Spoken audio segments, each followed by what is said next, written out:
जगत देखई तीन से। भगवान का दर्शन किए। आज धनुष यज्ञ में यहाँ पे राजा महाराजा सभी आए हैं और माताओं से अनुरोध है कि राजा महाराजा तो सब आ गए हैं और उनके साथ साथ आप भी आए हैं, लेकिन आप कहीं ना कहीं नींद में खोते जा रहे हैं। तो देखिए, जो नींद में सो रहे हैं उनके लिए हम खास करके कहना चाहते हैं, एक बार इसी तरह कथा हो रहा था, कहीं कथा चल रहा था। अब चलो, कहीं चल रहा था उसके बाद छोड़ो, यही कथा चल रहा था ये सिकली गांव में। अब सभी कोई आए तो सब कोई घर में जाकर बोले उस रात में कि जो प्रतिमा आई है ना, इनके कथा में अमृत बरसता है। अब बरसता नहीं है, मतलब कि हम समझा रहे हैं, ये मैयाएं जाकर घर में कहती है कि प्रतिमा जी का कथा में अमृत बरसता है। अब जो भाई लोग, जो बहन लोग, जो सुस्त टाइप के हैं ना, तो वो बोले कि अमृत बरसता है। अच्छा, अमृत कैसा होता है? मीठा मीठा मीठा होता है कि खट्टा? कैसा होता है? मीठा। अब वो कहे कि जब प्रतिमा का कथा में अमृत बरसता है तो ऐसा करो, हम भी जाएंगे। अब उसको तो सोने का आदत है। अब जब सोने का आदत है तो वो क्या की कि कथा के बीच में ये पंडाल का जो ये खंबा गड़ा है ना, खंबा के सहारे वो मैया आई और सो गई। अरे अमृत बरसो तो कहाँ जाओगे, मुंह में तो आएगा ना। मैया सो गई नींद से और एक पुरुष वर्ग के भी भाई थे, वो सो गए। अब जब सो गए तो उनका मुख जो था वो क्या हुआ, मुंह बड़ा करके, मुंह फाड़ के वो नींद में सो गए। अब उसी समय की बात है कि कथानक ऐसा हुआ कि उसी रास्ते से एक कुत्ता पास कर जाता। अब देखिए कि वह व्यक्ति, अब कुत्ता देख रहा है कि इधर भीड़ है, इधर भीड़ है, ये सिकली के लोग इतने भीड़ लगा के रखे हैं, आखिर मैं कहाँ जाऊं। अब इसे लघु शंका आ गई थी बहुत जोर से, कुत्ता को कहीं जगह नहीं। अब ये क्या किया माताओं कि ये तीनों टांग ऊपर किए और क्या किया वो हम सभी जानते हैं। अब जब कथा विश्राम हुई तो ये दोनों पति पत्नी जा रहे हैं। मैया कही, ऐजी सुनते हो क्या, प्रतिमा जी का कथा में कितना अमृत का वर्षा हुआ है ना। वो कहता है कि अमृत का वर्षा हुआ। वो चटपटा रहा बेचारा, बोला अरे मेरे मुंह में तो नमकीन नमकीन लग रहा है। बोलिए रामकृष्ण भगवान की। इसलिए हम कथा में क्या करेंगे, सोएंगे नहीं। तो यार मिथिला में जनकपुरी में सभी संत महात्मा का आगमन हो गया है और धनुष यज्ञ की प्रक्रिया प्रारंभ होने वाली है। अब सभी क्या कर रहे हैं कि मन में विचार कर रहे हैं कि ये धनुष को कैसे तोड़े। इसी के संदर्भ में जितने भी अहंकारी राक्षस दैत्य देव आए थे, सभी एक लाइन में खड़े हो गए।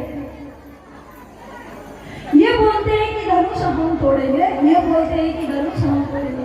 और जब लाइन में खड़े हुए तो जो आगे है उनके पीछे वाली व्यक्ति बोल रहे हैं कि हे भगवान, धनुष इससे कदापि नहीं टूटेगा। अब उसके पीछे जो है वो बोल रहे हैं कि हे भगवान, सब कर लेना, भले हमसे टूटे या ना टूटे, पर इससे भी धनुष नहीं तोड़ेगा। अब सभी कतार में यही बोलते जा रहे हैं। तो देखिए, सबका परमात्मा कौन है? कौन है? भगवान है, भगवान श्री राम जी है।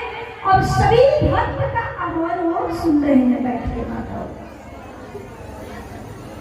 अब जैसे उनको समझ में आ रहा है कि सभी भक्त जन हमें पुकारते हैं कि हे भगवान, इन लोगों से धनुष ना टूटे। अब ऐसे करते करते समस्त दैत्य शक्ति, देव शक्ति, राक्षस शक्ति सभी आए। कोई तो कहता है कि अरे मैया सीता, ये सीता जो है ना हमारी पुत्री है, और भगवान ये जो राम जी आए हैं ना, मैया सीता पुत्री है, तो ये हमारे पुत्र के बात है।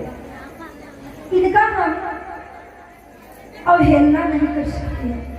यहाँ तो भगवान है। अब ये सभी धनुष को तोड़ने के लिए चले गए माताओं, पर धनुष को तोड़ना था, उसे उठा भी नहीं सके, उसे हिला भी नहीं सके।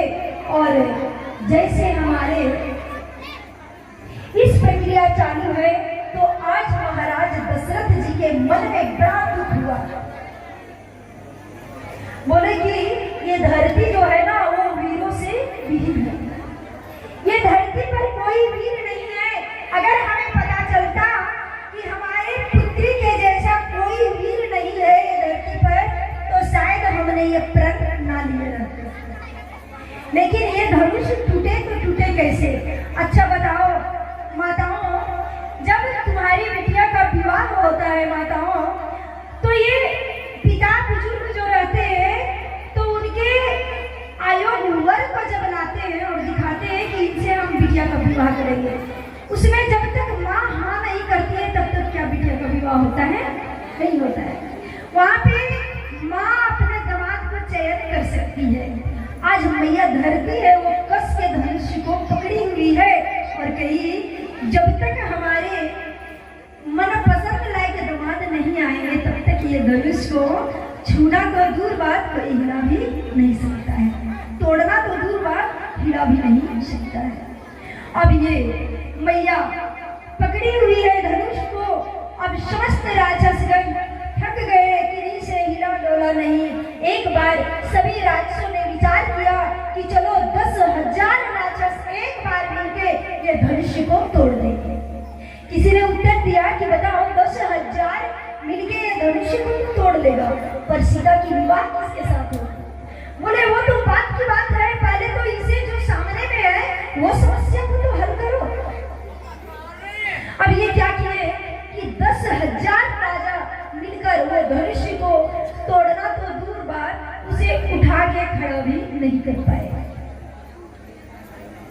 ये महाराज जनक जी कहने लगे कि समस्त धरती में सभी वीरों से विहीन है, यहाँ पे कोई वीर नहीं है, सब अपने अपने घर चले जाओ, हमारी बिटिया कुमारी पूरी कबाड़ के लाते हैं ना, और उसे मचोड़ कर खा जाते हैं। उसी प्रकार से ये धनुष के उठाकर और एक पल में उसके टुकड़े टुकड़े कर डालेंगे। राम जी सावधान बैठे हैं, क्योंकि गुरु जी का आदेश नहीं हुआ है। श्रेष्ठ जन जो भक्त होते हैं ना, जो शिष्य होते हैं, वो बिना गुरु के आदेश के बिना एक भी काम नहीं करते हैं। अब जैसे ये वचन सुने कि लक्ष्मण जी आवेश में आ गए हैं, ये पल पल में कह रहे हैं कि भैया अगर तुम आदेश दो हमें, तो समस्त ब्रह्मांड को एक मुट्ठी में मरोड़ कर समस्त ब्रह्मांड को टुकड़े टुकड़े कर डालेंगे। बोले लक्ष्मण बस थोड़ा देर के लिए धैर्य धारण करो। लक्ष्मण भैया को क्रोध शांत करके बैठाए हैं, और तभी राम जी की ओर विश्वामित्र जी का इशारा हुआ और ये कह रहे हैं कि हे राम जी, अब समय आ गया है, अब आप हमारे आदेश के अनुसार काम करो। कहते हैं उठो राम, अब देर नहीं है, शिवगढ़ी में देर क्या है? उठो राम भंजहु भवताप, उठो राम भंजहु भवताप, उठो राम भंजहु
क्या करो, तोड़ो। राम जी उठे हैं और जैसे राम जी चले हैं तो सभी भक्त का, जो भक्त है उनका हृदय कमल के समान खिल पड़े हैं माताओं। और राम जी गए और बस धनुष को मात्र छुए हैं और ये धनुष क्या किया, टूट गया। और जैसे ये धनुष टूट गया तो तब मैया सीता का हृदय में थोड़ा खुशी का माहौल बना। मैया सीता तब खुश हो गई कि हमारे योग्य वर मिल गए और उसी क्षण भगवान परशुराम का आगमन हो गया।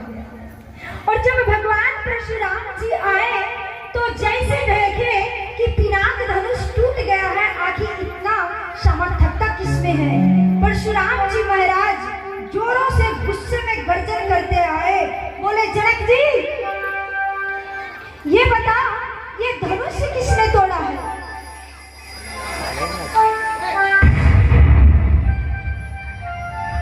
और जब जनक जी कहने लगे कि ये धनुष किसने तोड़ा है तो जितने भी वो महल में बैठे थे सभी एक दूसरे से कहने लगे कि इसी के वजह से हम धनुष को नहीं तोड़े, क्योंकि हम जानते थे कि धनुष टूटेगा तो ये बाबा आएंगे और क्रोध में किसी को भी मार डालेंगे। सब अपनी अपनी ताकत की प्रशंसा करने लगे। और जब ये ताकत की प्रशंसा करने लगे तो परशुराम जी महाराज राजा जनक जी से ये बार बार शब्द कह रहे हैं। और शब्द जैसे ही कह रहे हैं तो परशुराम जी महाराज जब आवेश में आ गए ना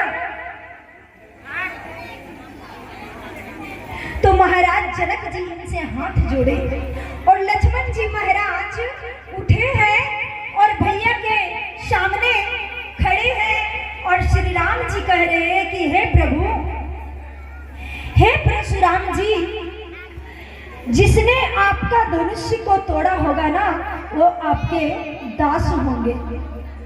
भगवान श्री राम बहुत विनम्रता से कह रहे हैं आज परशुराम जी महाराज को, और परशुराम जी भगवान को अपने प्रभुता से उन्हें बहुत अच्छा से समझाए हैं और समझाकर भगवान परशुराम को सत्य का ज्ञान कराए हैं।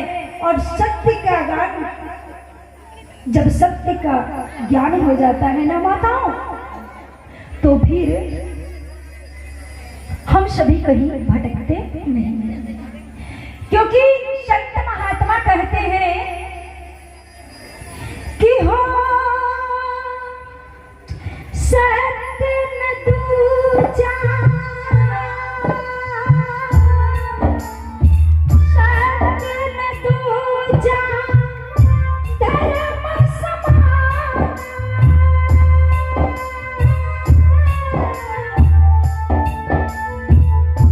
आगम निगम पुराण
ज्ञान करा दिया ना।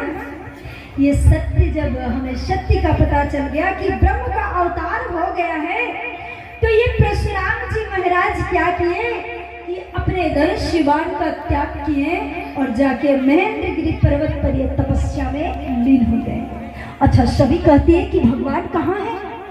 सभी के मन में विचार आता है कि आखिर हम तपस्या कहाँ करें, भगवान का पुकार कहाँ करें?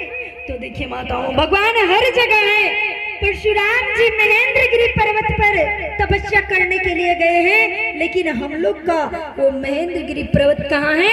अपने घर परिवार में, परिवार को चलाते चलाते और हम भगवान का आराधना कर ले तो यही हमारे तपस्या से कम नहीं हो सकता है। सभी संत महात्मा कहते हैं कि राम कहाँ बसला बात के कर मानो, राम कहाँ बसला बात के कर।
कर मानो राम कहाँ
बसला बात के कर मानो, लेकिन हमारे सिकनी के माताएं बंधुओं कहते हैं कि राम सिकनी बसेला बात हमारे हमारे मानो। राम जी कहाँ बस गए? सिकनी में आ गए। बोलिए श्री रामचंद्र जी भगवान की। माताओं, जैसे धनुष टूटा तो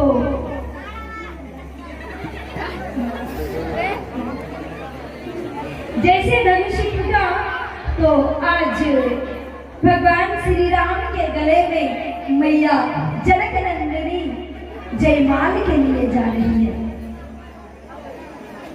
जैसे श्री राम के गले में जयमाल देने के लिए जा रही है, तो सभी माता सीता का अष्ट सखी राम जी से निवेदन करते हैं।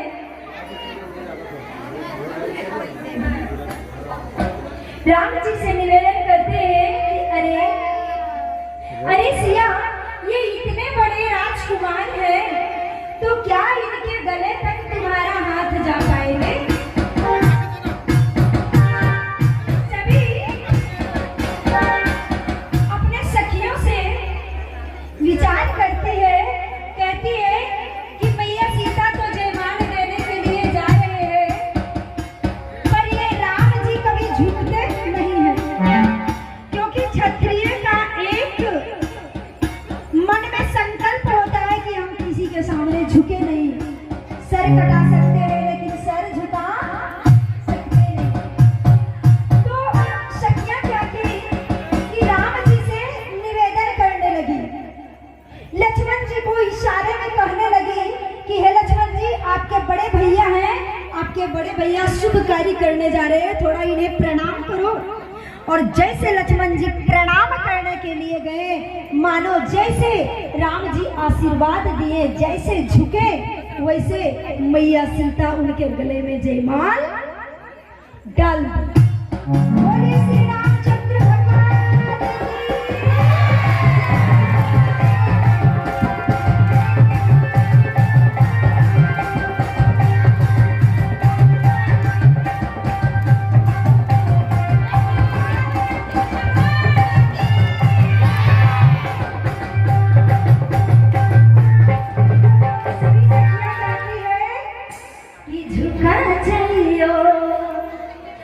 झुका जाइयो तमी कर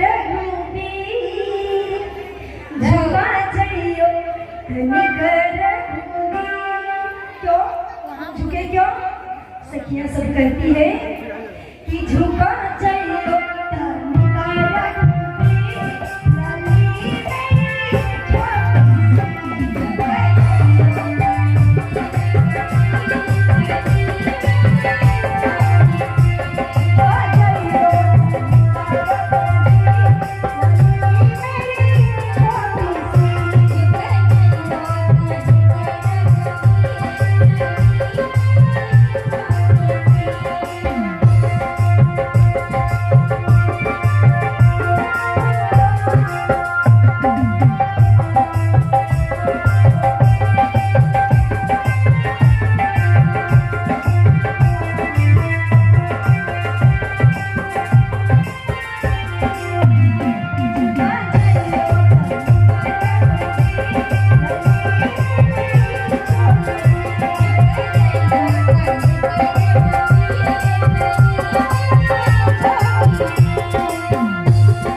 तो इस प्रकार से माताओं इनका जयमाल हुआ।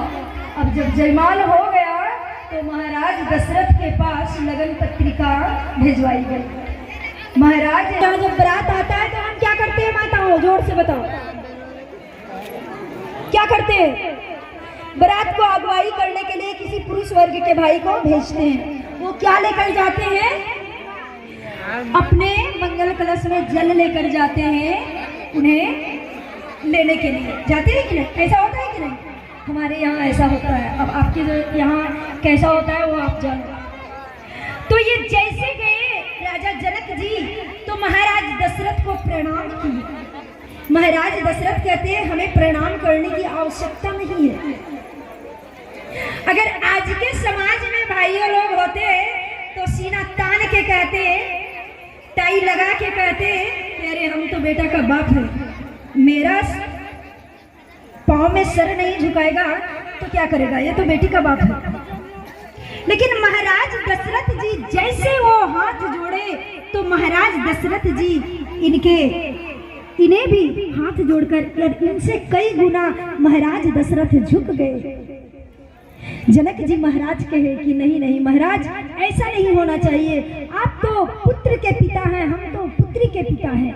महाराज दशरथ जी कहे कि जो दानी होता है ना वो श्रेष्ठ माना जाता है और जो भिखारी होते हैं वो तो निर्बल माने जाते हैं। अर्थात पुत्र का जो पिता होते हैं वो कहीं ना कहीं बेटी के बाप से क्या होते हैं, कमजोर होते हैं। ये क्या होते हैं, ये एक प्रकार से भिखारी है और बेटी के पिता क्या है, जोर से बोलो बेटियां, क्या है, दानी है। आज भगवान जनक जी महाराज जब ये विचार सुने तो बड़ा इन्हें अच्छा लगा कि हमारे बिटिया को ऐसे घराने में जा रही है कि कभी भी हमारे बिटिया को किसी भी प्रकार से त्रुटि, किसी भी प्रकार से ससुराल में समस्या नहीं होगा। ये संदेश कहाँ से मिला, तो महाराज दशरथ से।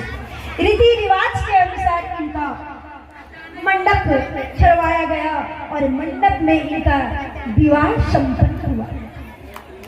जब विवाह संपन्न हुआ, विवाह हो ही रहा था तो हम क्या करते हैं कि विवाह इधर होता है और भोजन चालू हो जाता है, होता है ना। तो उसी प्रकार से जनकपुरी में जैसे भगवान जन्माष्टमी के भीतर आए वैसे क्या किए, इधर विवाह संपन्न हुआ और जितने संत महात्मा जन बारात में गए थे ना, सभी संतों का भोजन प्रारंभ हुआ। अब जब सभी संत महात्मा भोजन करने लगे तो बोले, जब जन्माष्टमी में राम और सीता माता का विवाह होने लगा तो उनके यहाँ राजा जनक जी के यहाँ और भी 3 कन्याएं थे। तो गुरु जी ने सदानंद जी और इधर गुरु वशिष्ठ जी दोनों मिलकर कहे कि इनके यहाँ भी पुत्री है और इनके यहाँ भी पुत्र कुमारी है, ऐसा करो कि चारों का विवाह ये मंडप में सुलभ हो जाए। और चारों का जब विवाह होने लगा तो सभी सखियां कहाँ बैठती है, गाली देने के लिए आप सब कहाँ बैठते हैं, बारात आता है तो आंगन में ना, सभी आंगन में बैठी है। अच्छा, अब यहाँ पर ये कैसे पता चलेगा कि कौन अयोध्यावासी है, कौन मिथिलावासी है? बता, आप क्या है, मिथिलावासी या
जो बड़े बड़े साधु महात्मा आए हैं ना, वो इतना खाते हैं कि हमसे खाना भी नहीं दिया जाता है। क्या कहती है कि राम जी से पूछे अवधपुर किनारे, बता दा बाबू, हो बता दा बाबू, लोगों देत काहे काहे, बता दा बाबू, लोगों देत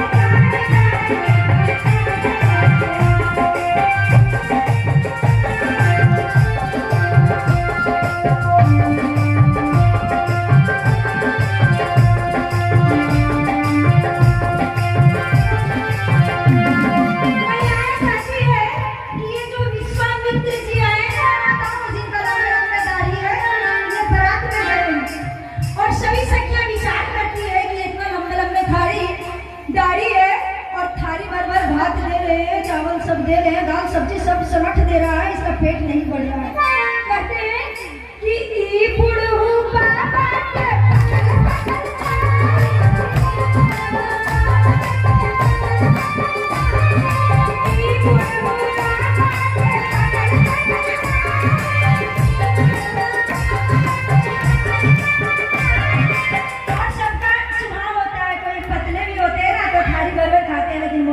नहीं होते, और उन्हीं में से हम भी एक हैं। हम भी खाते हैं लेकिन मुटाते नहीं। सैया कहते हैं कि ई बुढ़ऊ बाबा के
आखिर कारण क्या है?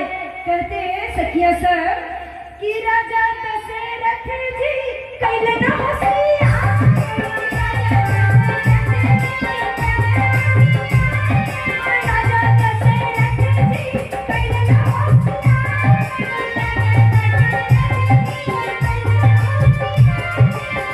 राम जी से कहते हैं आपके पिता इतने होशियार चालाक कैसे बन गए? क्या हमारे पिता क्या होशियारी किए? सखियां सब कहती है कि एक मर्दवा पे, अरे एक मर्दवा पे तीन तीन गोलारी, बता लगवा दे कैसे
चांद बबुआ। ये ये हरिओम हरिओम एक चढ़ावा आया है माता रानी के चरणों में। ये भजन से संतुष्ट होकर जो भजन और प्रवचन का जो कार्यक्रम चल रहा है, खास करके इस भजन से संतुष्ट होकर उमेश जी के द्वारा साथ में मेरे तरफ से भी 101 रुपये का चढ़ावा आया है माता रानी के चरणों में। उमेश जी के साथ साथ हमको भी और आप सबों को भी माता रानी हर मनोकामना को पूर्ण करे, आप सबकी मनोकामना पूर्ण हो, यही उम्मीद के साथ एक चढ़ावा और आया है। दिगंबर साहू का सुपुत्र आयुष और पीयूष दोनों छोटे छोटे नन्हे मुन्ने बच्चों के द्वारा ये 51 रुपये का चढ़ावा माता रानी के चरणों में आया है। छोटे छोटे बच्चों को माता रानी हर हमेशा ख्याल रखे और इन्हें सच्चे मार्ग पर चलने की ये दे, शिक्षा दे और इन्हें हर हमेशा खुशहाली बरकरार रखे। जय माता दी।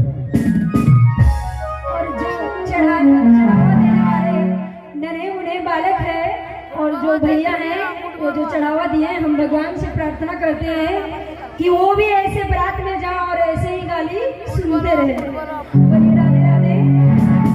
हेलो हेलो, मोटरसाइकिल वाले उधर से घूम जाएंगे, जो मोटरसाइकिल से आ रहे हैं उधर से आके घूम जाएंगे, गाड़ी बैक कर लेंगे, गाड़ी बैक कर लेंगे और उधर से आके घूम जाएंगे।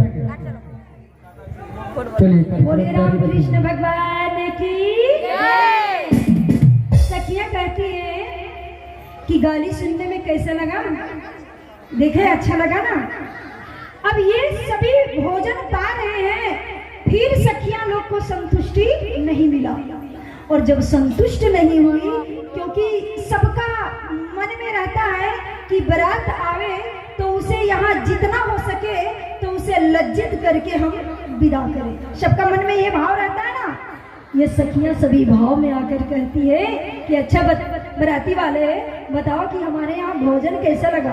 अच्छा, मिथिलापुरी का भोजन जो है माताओं, वहाँ पे इतना व्यंजन के साथ भोजन बनाया जाता है। अभी भी वहाँ पाहुन, वहाँ पे पाहुन कहते हैं, पाहुन का सत्कार इतना ज्यादा होता है कि उसका वर्णन हम नहीं कर सकते हैं। सभी सखियां कह रही है, हे बराती वाले भोजन कैसा लगा। सखियां कहती है, बराती वालों, अरे बोलो तो जरा। बराती वालों बोलो खाना कैसा लगा।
दिखाई नहीं दिया?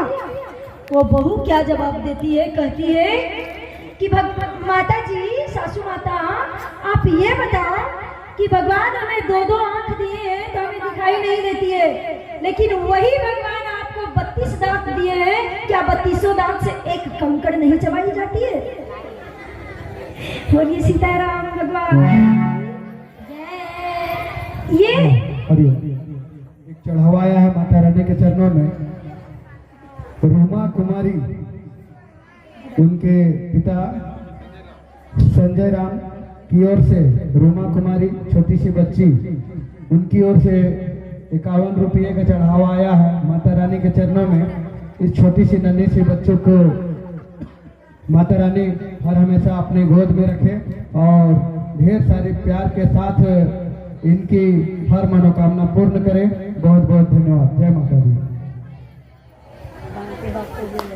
तो इस प्रकार से आज की बेटियां हमारी जवाब देती है और अपने चरित्र को सुधार नहीं कर पाती है, लेकिन मैया सुनैना मैया, इनकी सीता माता की माँ आज कह रही है कि हे सीते, ससुराल में पति धर्म से दूसरा धर्म कुछ भी नहीं है, अपने पति के दिशा निर्देशा अनुसार चलना। आज मैया सीता को विदाई हो रही है और मैया सीता आज जब विदाई हो रहा है तो मानो सीता माता 2 तोता पाल रखी थी।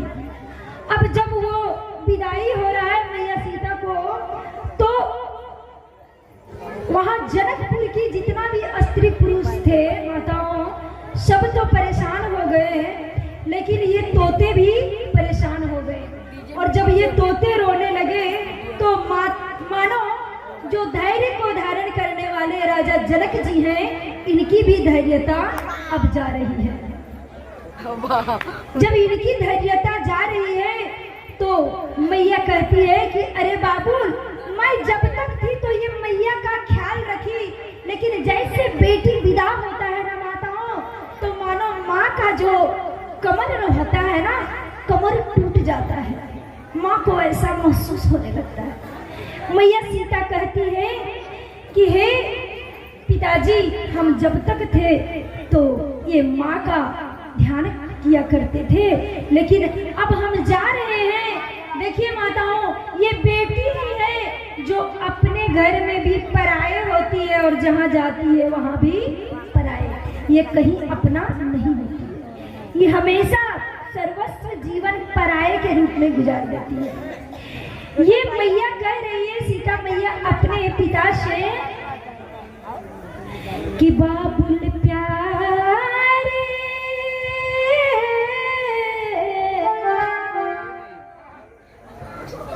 हो बाबुल प्यारे,